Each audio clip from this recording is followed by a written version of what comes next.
কোথাও hit alert, আবার কোথাও ঝড় বৃষ্টির পূর্বাভাস দিয়েছে আবহাওয়া অফিস।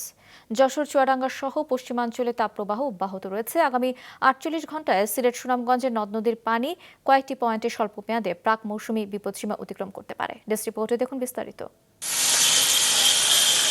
ঢাকা, খুলনা ও বরিশাল বিভাগের উপর দিয়ে বয়ে যাচ্ছে মৃদু থেকে মাঝারি তাপপ্রবাহ। আজ সন্ধ্যা ৬টা পর্যন্ত এই ৩ বিভাগে হিট অ্যালার্ট জারি থাকবে। আবহাওয়া অধিদপ্তর জানিয়েছে, তাপপ্রবাহ দেশের অনেক জায়গায় কমতে পারে।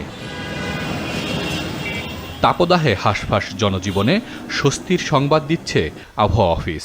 বৃষ্টি হতে পারে রংপুর, রাজশাহী, ঢাকা, সিলেট, ময়মনসিংহ, বরিশাল ও চট্টগ্রাম বিভাগের বিভিন্ন এলাকায়। চুয়াডাঙ্গা জেলার উপর দিয়ে অতি তীব্র তাপপ্রবাহ বয়ে যাচ্ছে।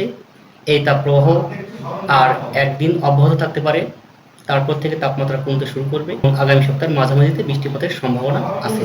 আবহাওয়ার পূর্বাভাসে বলা হয়েছে, নোয়াখালী ও চট্টগ্রাম সহ বিভিন্ন অঞ্চলের উপর দিয়ে ৬০ থেকে ৮০ কিলোমিটার বেগে ঝড়ো হাওয়া বয়ে যেতে পারে।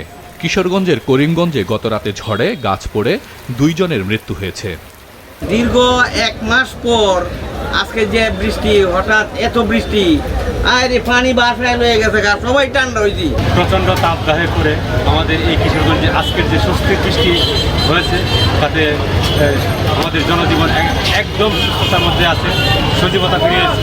একদম শীতল হাওয়া বয়ে দিয়েছে, এর জন্য আল্লাহর কাছে আমরা শুকরিয়া আদায় করছি। ঝড় বৃষ্টির সাথে প্রচুর বজ্রপাত হচ্ছে। খাগড়াছড়িতে বজ্রপাতে মা ছেলে সহ ৩ জন মারা গেছেন। দীঘিনালায় ভোর ৫টার দিকে বজ্রপাতে ঘরে আগুন ধরে গেলে ঘুমিয়ে থাকা মা ও ছেলের মৃত্যু হয়।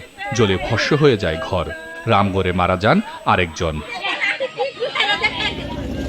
আগামী ৪৮ ঘন্টায় সিলেট, সুনামগঞ্জে নদ নদীর পানি কয়েকটি পয়েন্টে স্বল্প মেয়াদী প্রাক মৌসুমী বিপদসীমা অতিক্রম করতে পারে বলে জানিয়েছে বন্যা পূর্বাভাস ও সতর্কীকরণ কেন্দ্র। হাসান মেহেদী, মাছরাঙা নিউজ ডেস্ক।